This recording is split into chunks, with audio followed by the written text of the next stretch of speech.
tua pergunta, continua. Os homens ainda, apesar de ter melhorado bastante, sabe, Tony? Eu acho que melhorou bastante. A gente não tem tanto avesso a realizar o toque, a procurar o médico, mas alguns ainda, principalmente aqueles mais velhos, né, aquele camarada da roça mesmo, brutão, ainda tem essa dificuldade de procurar e deixar fazer o toque. E geralmente quem puxa ele leva pro consultório mesmo, né, a filha, a esposa, né, as mulheres que são mais espertas do que a gente.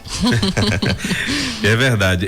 E a mulher, ela acaba tendo, por exemplo, a mulher, ela, por si só, ela procura mais ajuda médica. Se cuida mais. E ela se preocupa pelo marido, ela se preocupa pelo parceiro. E aí acaba, deixa de besteira, vá no consultório, né? Aí ele fica meio assim, ranzinho, eu não vou não, aí às vezes quer dar uma de bruto com a mulher, mas a mulher acaba amolecendo o coração, né? Tem o jeito de amolecer o coração e levar, né? Sabe da importância, a mulher sabe da importância de se cuidar, a mulher se cuida, né? A mulher virou mocinha, a mãe já leva pro médico, ginecologista fazer exame. O homem infelizmente não tem essa cultura, né? Então só vai quando tá sentindo alguma coisa. Então a gente não pega o nosso filho ali, adolescente, e leva no urologista para ver se o desenvolvimento tá tudo bem, se tá tudo ok, e criando nessa cultura nele que tem que se cuidar, e acaba quando ele está mais adulto, idoso, tendo essa resistência. Então a mulher realmente é um papel importante, né? Muitas vezes a gente faz até essas campanhas direcionadas mais à mulher para atingir, né, o homem por tabela.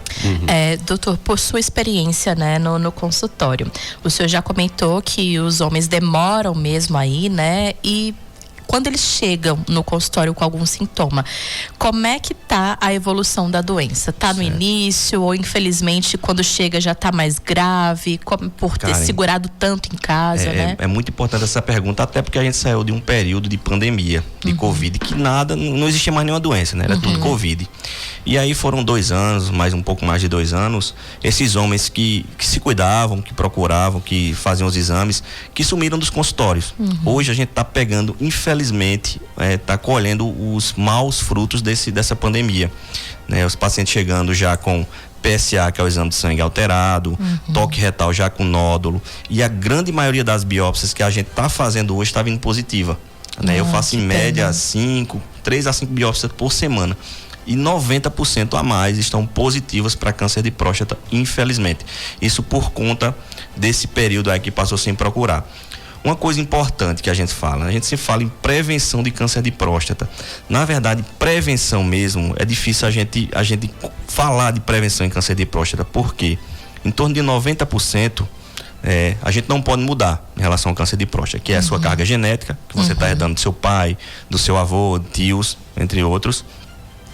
E a raça negra, né? Quem é da raça negra, afrodescendentes, como queiram dizer, também já carrega na sua genética uma probabilidade maior, uma chance maior, um risco maior de ter um câncer. Então isso a gente não consegue mudar. Na idade, acima de 50 anos, você chega com 50 anos, você não vai conseguir voltar por 25, por mais que você queira.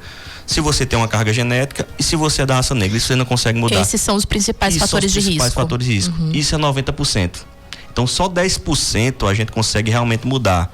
E quando é que a gente muda isso? É depois dos 50, depois dos 60? Não, é a vida inteira. É como você se alimentou, você comeu alimentos naturais, alimentos não industrializados, se você fez exercício físico, se você manteve seu peso ideal. Isso é o que é prevenção, a prevenção primária. Quando a gente fala de câncer de próstata, o que a gente procura é a prevenção que a gente diz secundária. É você descobrir esse câncer numa fase inicial, né, que tem como a gente fazer um tratamento e o paciente ficar curado. Por isso que é importante a consulta de rotina. Exatamente. A idade, a genética, você não tem como mudar. Mas a prevenção secundária, que é a consulta de rotina, né, que é o rastreamento, isso é importante. Porque você descobre numa fase inicial, você consegue tratar com cirurgia, radioterapia, medicamentos, e o paciente vai ficar curado. Vai viver sua vida aí, né, até quando Deus permitir, sem nenhum problema. Entendeu? E as chances de cura do câncer, muito normalmente, alta. como é que elas são? Olha, se a gente descobre numa fase inicial, né, a chance de cura é mais de 90%. Né, mais de 90%. Porém, se a gente já descobre quando ele está dando sintoma, quando ele está mais avançado, aí as chances vão reduzindo bastante. Muitas vezes a gente não fala mais em cura, né? Quando o câncer sai ali da próstata e vai para algum outro órgão, a gente só fala em controle. Dar conforto, tirar sintoma. Mas se ele tiver confinado à próstata, só se estiver na próstata, é 90% ou mais de chance de cura. É muito, né? Eu tava vendo um vídeo essa semana daquele empresário que também tem uma grande inserção na TV, que é o Roberto Justus. Sim. Ele dizendo que teve um cisto em cima da bexiga, né? E aí ele falando sobre essa questão que só descobriu porque já vinha fazendo exames de rotina. E aí eu quero embasar o que eu vou dizer agora com a pergunta de um ouvinte. Tá dizendo, olha, por favor, Tony, pergunta para o doutor Wesley qual é a idade certa para levar uma criança, né? A gente tá falando de prevenção, que é o mote de tudo isso. Então, por exemplo, o Roberto já vinha fazendo, né? O empresário já vinha fazendo constantemente e no exame de rotina fez, né? Essa pergunta é maravilhosa, Tony, porque a gente costuma levar as crianças para pediatras, né? Isso, a gente não leva meninas para ginecologista e nem meninos para urologistas, né? Apenas para pediatras. Então, o senhor acha que é importante a gente levar os pequenos, né? Seja menina ou menino, para os médicos especialistas ali do seu gênero para poder fazer um exame melhor? Eu acho, Karen, porque apesar de nossos pediatras são muito bons, muito bem formados, mas a grande maioria são médicos pediatras generalistas. Eles veem a questão do todo, não veem uma especialidade em si. Então, eu acho importante ali no paciente ali, criancinha ainda, até os 3 anos, procurar urologista se for menino, avaliar como é que está o desenvolvimento peniano, né? O testículo, é muito importante. Às vezes o paciente acaba passando ali com o pediatra a vida inteira e quando chega com 4, 5 anos descobre que o testículo dele não está local, aí acaba mandando para o urologista. Entende? Então, já tarde, né? A gente tem que operar isso até os 2 anos de idade. Então, isso é importante, né? Ali quando é criancinha, até os 3 anos, levar para o urologista, né? Se tiver achar alguma coisa diferente no órgão genital, levar também. E próximo à adolescência, isso eu acho muito importante levar para uma avaliação com um especialista. Falando na questão dos meninos, doutor, dos pequenos, como que o senhor pode dar orientação para as mães sobre a questão da fimose nos pequenininhos, né? Tinha-se um costume muito antigo de ficar fazendo aquela chamada massagem, né? O famigerado exercício. Exatamente, né? No pênis do bebê, do menininho, para ficar puxando a pelinha. Sim. Hoje já tem alguns médicos que não recomendam, porque pode machucar. O que o senhor pode dizer sobre esse assunto? A fimose, ela é muito presente no menino. Existe a fimose fisiológica, aquela fimose que o menino vai nascer com ela e vai proteger aquele pintinho ali do menino, o pênisinho do menino, de infecções. Então, você tem uma fimose fisiológica, é normal. Então, a grande maioria dos meninos vão nascer com fimose. Só que a maioria deles isso vai melhorar espontaneamente com o tempo. Vai abrir, a pelezinha do pênis vai abrir e vai expor. Porém, se passa ali dos 2 anos, 3 anos, não consegue expor a cabecinha do pinto do menino, ou ele está tendo infecção urinária constante, ou está inflamando aquela pele, ficando vermelha, né? Saindo pus, saindo secreção, também levar no urologista anteriormente, né? Antes dos 3 anos. Mas geralmente, quando não está inflamando, não está tendo infecção urinária, ele consegue urinar bem, geralmente a gente espera até os 3 anos para avaliar se precisa de cirurgia ou não. Tem perguntas aqui também, tem um ouvinte fazendo um questionamento, gostaria de perguntar para o Dr. Wesley Bezerra, a hidrocele bilateral está relacionada à próstata? É uma pergunta que chega aqui também pelo nosso WhatsApp. Primeiro, o que é hidrocele bilateral? Explica pra gente. Que palavrão é esse, hein? Pronto, a hidrocele é o seguinte, a gente tem a bolsa escrotal, onde está o testículo, ela tem em torno de 7 camadas, até a gente chegar no testículo, certo? Propriamente dito, a bolsa. Entre 2 camadas dessa bolsa, pode haver um acúmulo de líquido, de água, certo? E aí esse volume de água, ele pode crescer.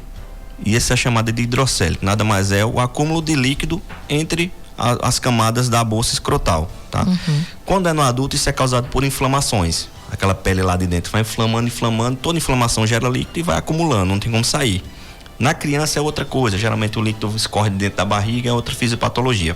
Então, a hidrocele é líquido dentro da bolsa escrotal.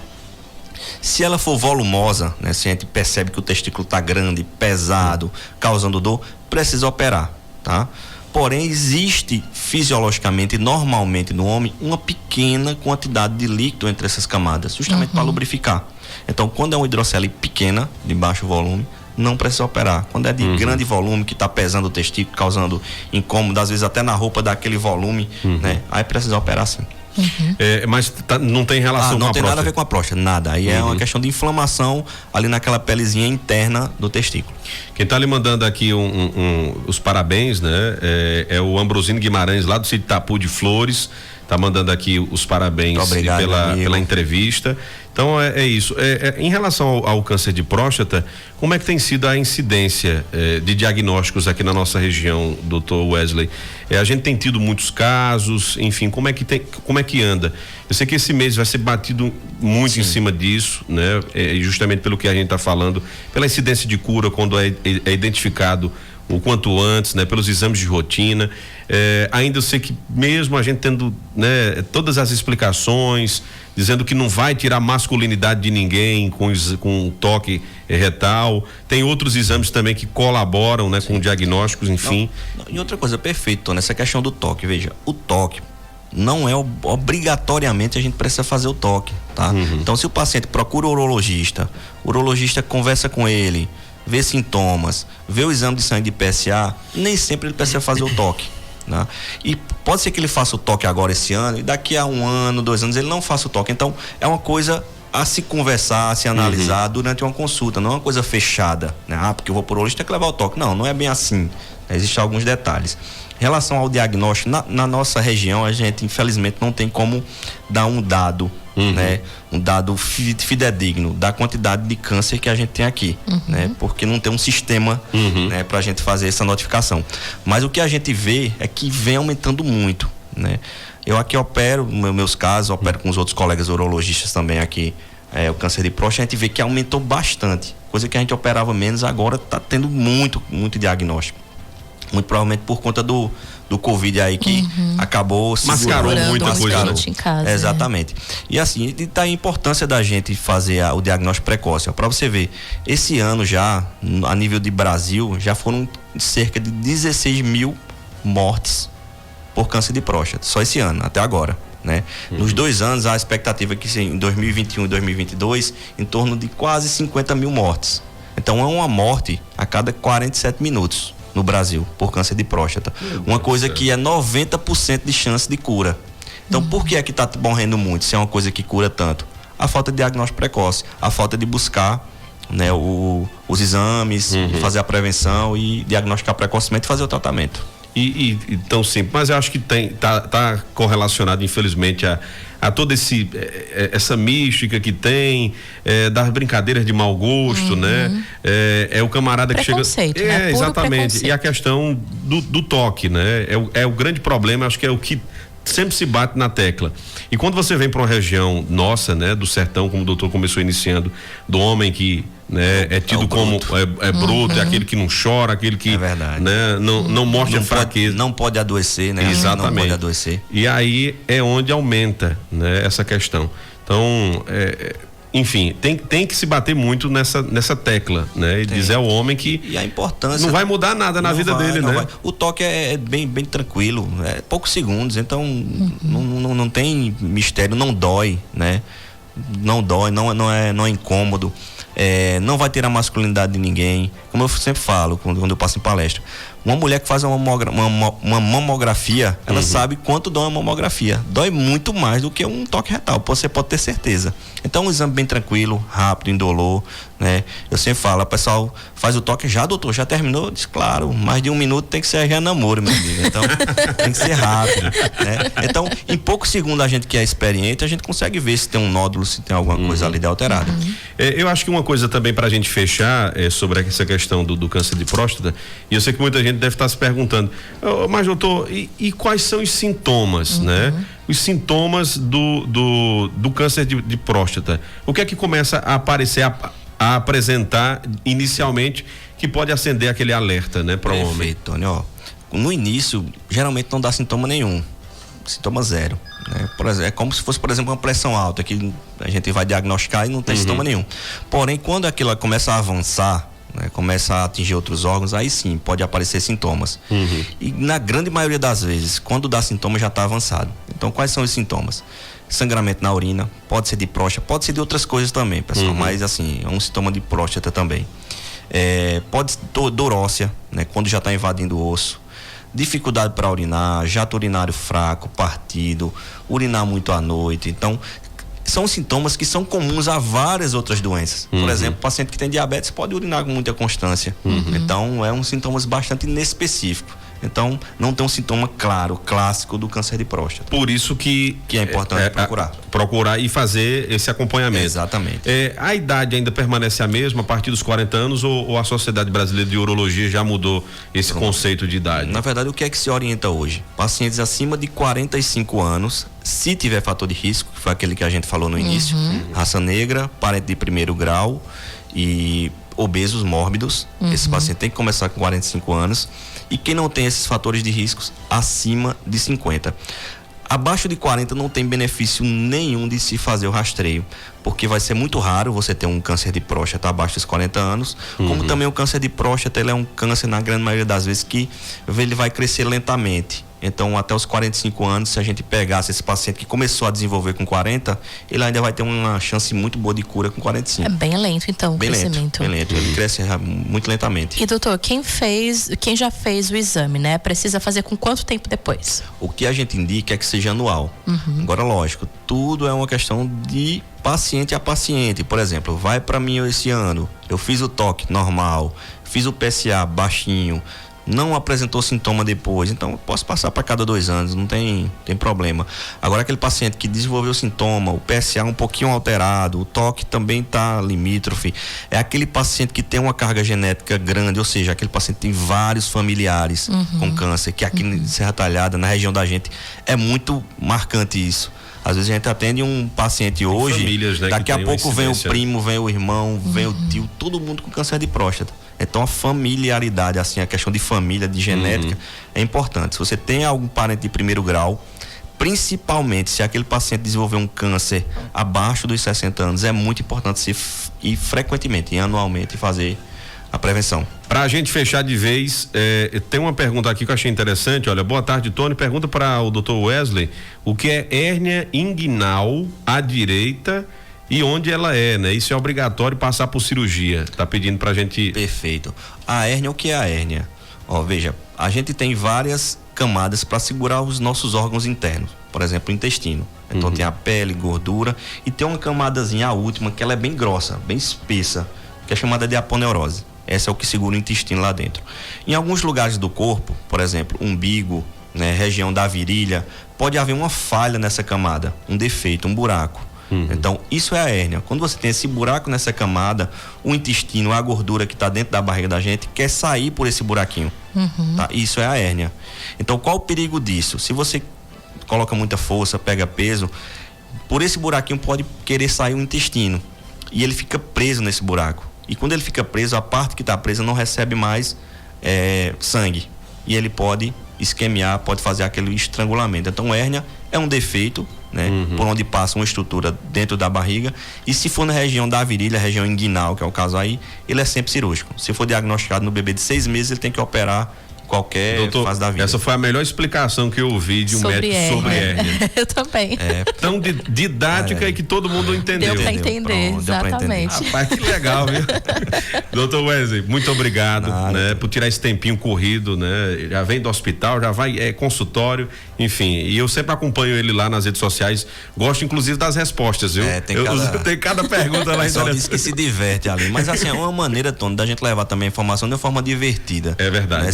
Né, sem ser... E de quebrar esse gelo, né, que a área traz, sem né, ser doutor? Desrespeitoso, mas assim, isso, né, é uma forma interessante da gente levar o pessoal a entender. Eu imagino como é que chega, o camarada chega todo travado lá no consultório, quando conversa 30 minutinhos ali com o Dr. Wesley, pronto, já sai. Já sai amigo. Só que eu sempre digo, ó, saia do consultório, fecha a cara, porque senão eu usei lá e você gostou. Aí é melhor você sair mais sério, né, pra dizer esse cara gostou. Mas isso aí. Que legal. Doutor, um abraço, obrigado, parabéns, né, pela sua forma bem didática e bem humorada, né, de estar fazendo medicina e explicando para a população, né, esse papel, né, que é fundamental de ter cuidado, do homem se cuidar cada vez mais. Um forte abraço, obrigado e até a próxima, viu? Obrigado, Tony, obrigado, Karen, obrigado, Cultura. Obrigada, doutor.